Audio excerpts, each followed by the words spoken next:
En este módulo 3, estos son los temas y estructuras con los que vamos a estar trabajando con un enfoque a aprender a pensar en inglés. Y para que podamos aprender a pensar en inglés es importante hacer este contraste, es importante que entiendas el funcionamiento tanto de nuestra lengua materna como del inglés, para que de esa manera tú puedas asimilar e interiorizar las estructuras del inglés. El verbo leer, que es read, aquí lo estoy conjugando con los distintos pronombres, tanto en presente como en pasado. Cuando hacemos lo mismo con el mismo verbo leer, pero en español, las conjugaciones son las siguientes.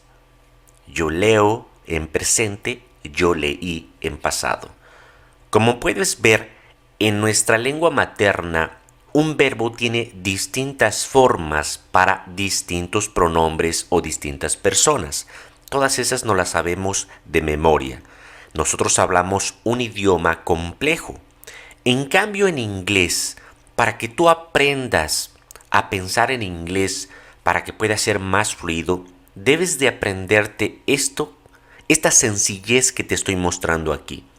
El verbo en presente no sufre ningún cambio, excepto con las terceras personas del singular, he, she, it, que al verbo le estamos agregando una S. Y si te das cuenta, en pasado es la misma forma. El objetivo de contrastar el inglés con nuestra lengua materna aquí ante ti es para que te des cuenta la simplicidad del inglés, cómo funciona, cómo debes aprender a utilizar los verbos en inglés de una manera sencilla, sin estar pensando en español, porque si piensas en español y quieres traducir literalmente cada una de las formas que están acá en presente y en pasado, eso es lo que te va a estar restando fluidez. Aprende a pensar en inglés. En presente simple, las tres reglas que debes aprender son las siguientes. Número 1. En inglés no se omiten los pronombres.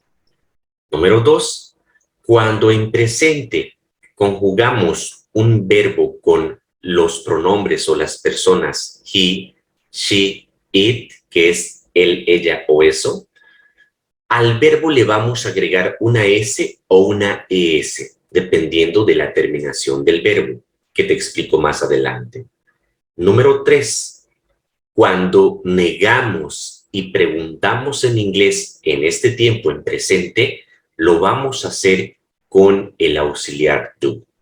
O does si estamos preguntando con estas mismas personas, he, she, it.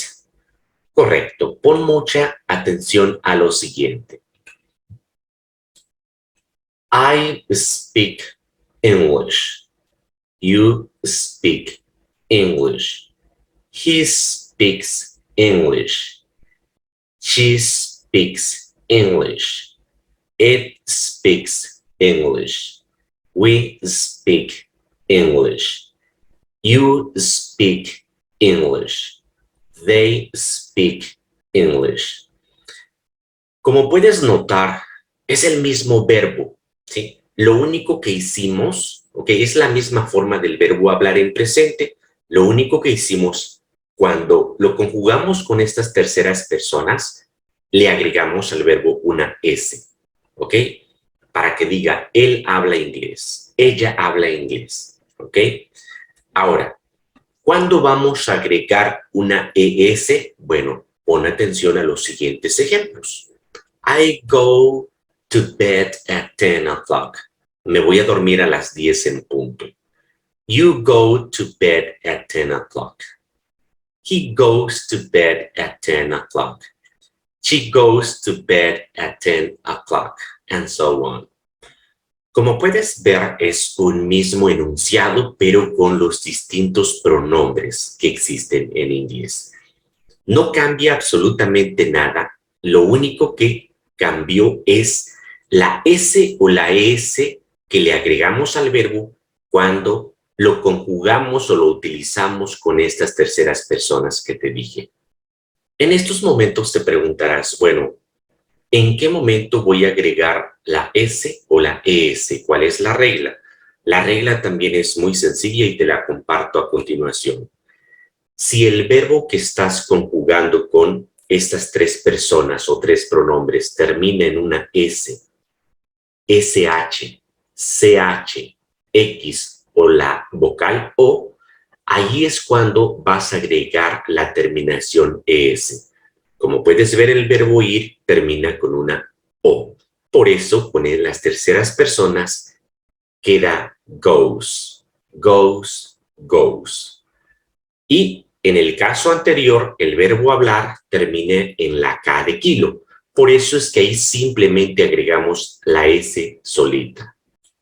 Ahora, voy a compartirte el primer tip que debes de saber para que aprendas a pensar en inglés. Y es el tip o la estrategia SUBE.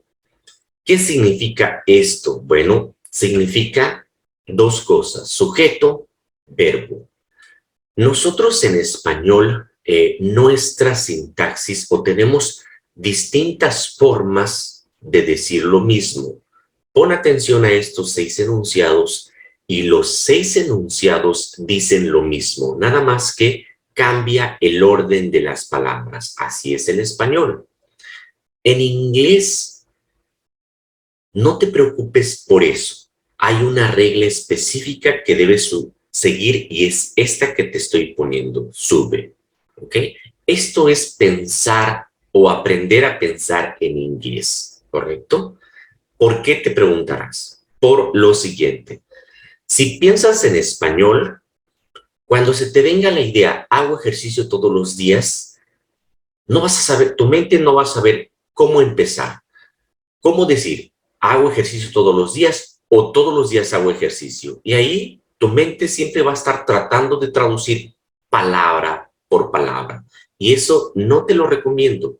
Aquí lo que debes seguir es lo siguiente. Piensa en inglés. Simplemente inicia con esta técnica, con estas dos palabras, sujeto, verbo. La técnica es sube, simple. Entonces, no busques otra manera de empezar más que con esta técnica, sube. Sujeto, verbo. ¿Quién es el sujeto? ¿De quién están hablando? De mí. ¿Qué pasa conmigo? ¿Qué hago yo? El verbo hacer. I do. Y todo lo demás lo vas a colocar al final. De esta manera es como puedes decir, todo lo anterior lo puedes decir de una sola forma en inglés. I do exercise every day. I do exercise every day. Ahora vamos a complementar este primer tip con otro que es muy parecido, significa casi lo mismo, subo. Esta palabra te dice los 3 elementos principales que debe contener un enunciado en inglés. ¿Qué significa esto? Sujeto, verbo, como te dije anteriormente, más el objeto. ¿Qué es el objeto? ¿Ok? Bueno, el objeto es lo que va después del verbo. Si yo digo, me gusta, ¿ok? Lo que viene después de me gusta es el objeto, ¿sí? Me gustan las manzanas. Me gusta correr, ¿ok? Esto va a ser el objeto en este orden. Pon atención a estos. I like pop music. My friends love sports. My wife speaks English. I want to learn English. Alan needs to speak with you. Si los traducimos, el primero dice, me gusta la música pop, ¿ok? Estoy pensando en inglés, por eso es que inicié con el sujeto y después el verbo. Porque si piensas en español, lo primero que vas a querer traducir es la palabra me, para decir me gusta. Eso es incorrecto, ¿ok? Por eso lo primero que debes hacer es pensar en inglés. Olvídate cómo se dice en español. Sigue esta regla. Mis amigos o a mis amigos les encantan los deportes o aman los deportes. Nuevamente, pienso en inglés, sujeto, verbo, objeto. ¿Sí? Si no vas a querer traducir a mis amigos, iniciar con la A, eso es español, eso es pensar en español. Mi esposa habla inglés, quiero aprender inglés, Alan necesita hablar contigo. Todos estos enunciados son correctos y siguen esta estrategia que te comparto. Más ejemplos, los siguientes. Cuando tengas después del verbo no un objeto, sino otro tipo de complementos, el orden que vas a respetar es el orden docu, ¿sí? Acuérdate como que de documento y con eso se te va a quedar. ¿Qué significa docu? Que primero vas a decir dónde y después cuándo. Analicemos estos ejemplos. Dan arrived at the office at 8 o'clock. Dan llegó a la oficina a las 8 en punto. Estoy pensando en inglés. Digo sujeto, verbo. Después viene el dónde y al final el cuándo. ¿Ok? Porque si piensas en español, recuerda que en español hay distintas formas de decir esto. Podemos decir, a las 8 llegó Dan a la oficina. ¿Ok? Entonces, en español va a haber un caos, ¿ok? Pero en inglés vas a seguir este orden. No importa cómo se diga en español, aquí respetas este orden y vas a empezar a ganar fluidez. Vas a empezar a hablar inglés. Number 2. We arrived at the airport at 6 o'clock. Llegamos a al aeropuerto a las 6 en punto. My mom goes to bed early. Mi mamá se va a la cama temprano. I walk to work every day. Camino a mi trabajo todos los días. My sister went to a party last night. Como puedes ver en cada uno de estos ejemplos, estoy respetando este orden que te estoy compartiendo. Practiquemos juntos en esto que acabamos de abordar. Puedes pausar el video para que puedas traducir o comunicar las siguientes ideas. Recuerda, piensa en inglés. Si piensas en español, muy probablemente quieras empezar a traducir la palabra llueve en la número 1. En la número 5 quieras empezar a traducir nos. En la 8, cómo se dice me en inglés. En la 9 y en la 10 quieras empezar por el verbo. Eso es pensar en español. Pensar en inglés es seguir la técnica, la estrategia sube, sujeto, verbo. Con eso es lo que tienes que iniciar en cada uno de estos enunciados. En el primero, como no hay una persona, cuando eso vas a colocar it, es un sujeto impersonal. It rains. My parents live. Tom works. Con eso debes iniciar. Eso es pensar en inglés, amigos y amigas. Esto. Y el complemento o lo que venga va a ir al final, ¿sí? Al final, de la siguiente manera. It rains a lot in June. My parents live in Mexico. Tom works in a school. I play soccer on Sundays. We like dancing very much. We work from Monday to Friday. Megan speaks 3 languages. I love cooking. I have 2 brothers. You speak English very well. Es sencillo aprender a pensar en inglés si sigues esas estrategias que te estoy compartiendo. En este caso, todas estas fueron afirmaciones.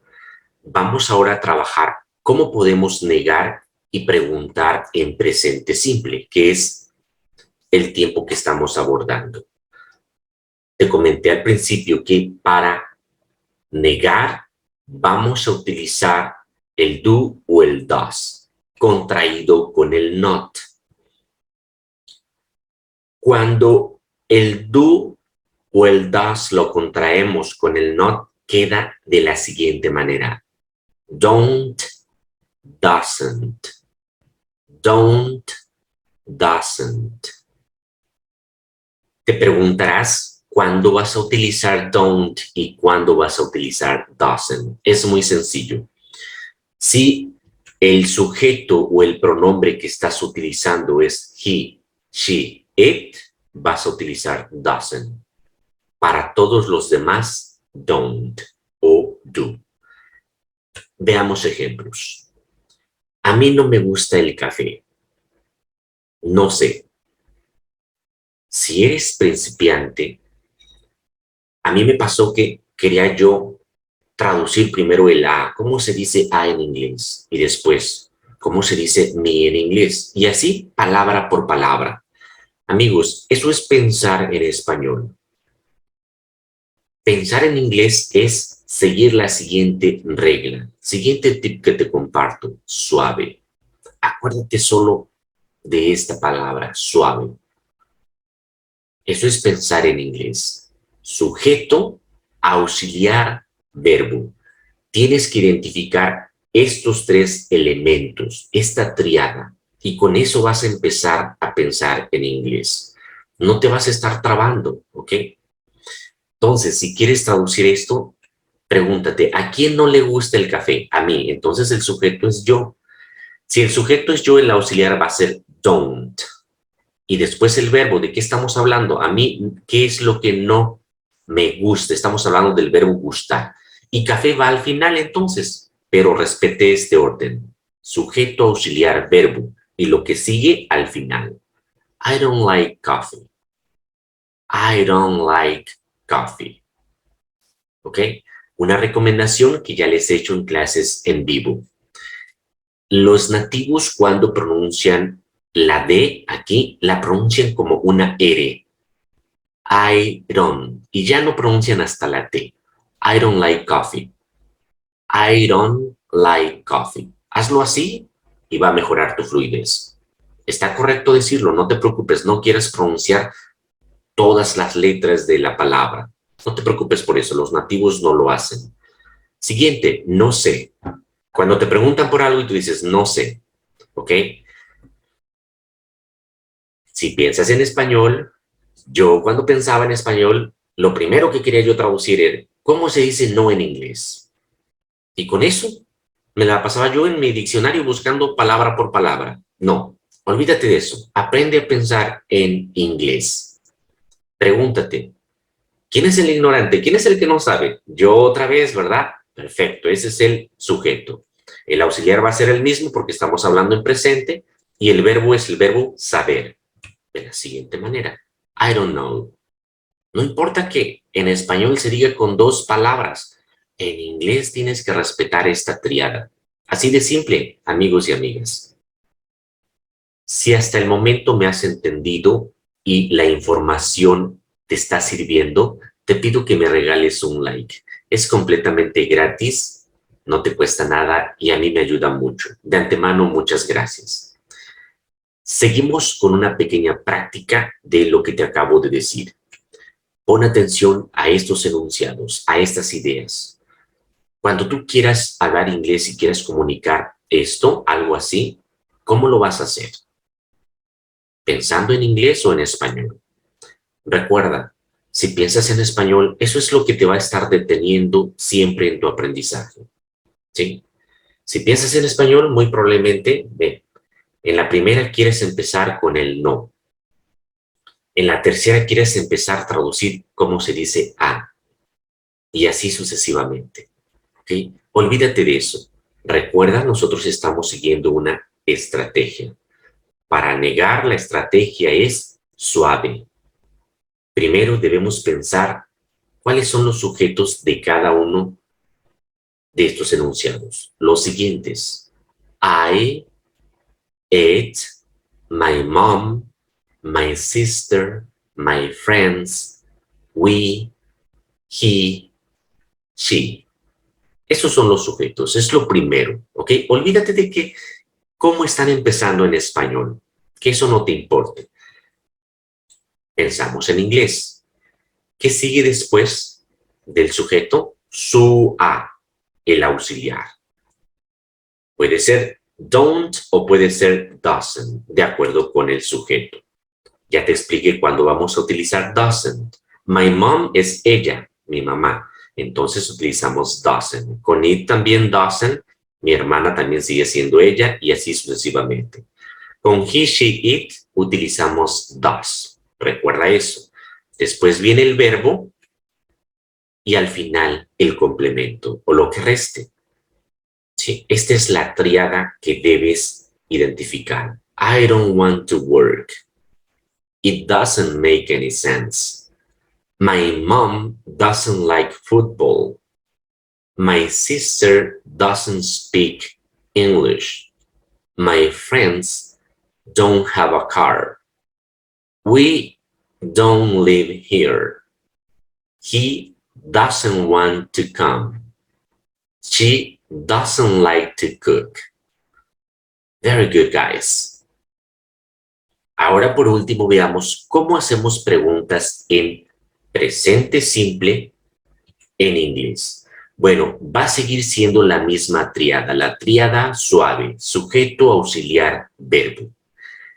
La única diferencia es que cuando hacemos preguntas en inglés, el auxiliar lo vamos a colocar antes del sujeto. Si quieres, por ejemplo, traducir estas preguntas, tendrías que hacerlo de esta manera. Ponemos primero el auxiliar, después el sujeto o el pronombre y al final el verbo.